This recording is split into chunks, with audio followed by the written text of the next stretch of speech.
Aia ke kula kaiapuni o Nānākuli ma keia ka hua kula nei o ke kula ʻāhaʻo o Nānākuli. Aia kana walu kumaha mau haumana I keia kula nei.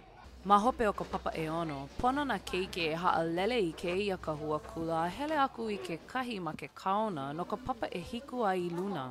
I would love for my kids to holomua with ka ʻŌlelo Hawaii, and that's why I believe it's so important to have a kula kaiapuni or Hawaiian immersion school down this side on the Leeward Coast.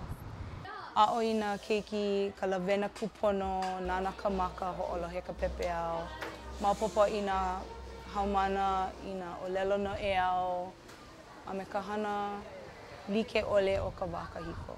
Aia ka lelani mau keiki e kolu ma ka papahana kaiapuni, a e hoʻea koke ana no o ka wā e puka aku ai ka anahi apo mai ka papahana ma Nānākuli e pono ai kona haʻalele ana.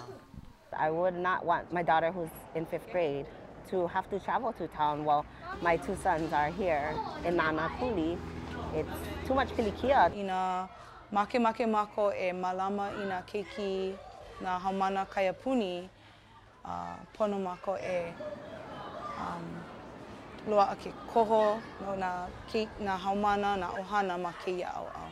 Ua alu like ke kahi o nā ʻohana hoʻolālā I nā kiʻina hana e pulima ʻia I he palapala noi e ka koʻo ana I ka loaʻa o ke kahua kula malaʻo ai I ka papa ʻumikumalua ma Nānākuli nei no. O koʻu manaʻo lana e puka ana nā keiki ʻia neʻi mai ka papa ʻumikumalua.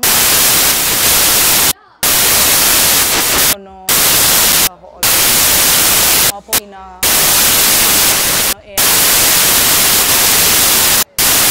like ʻole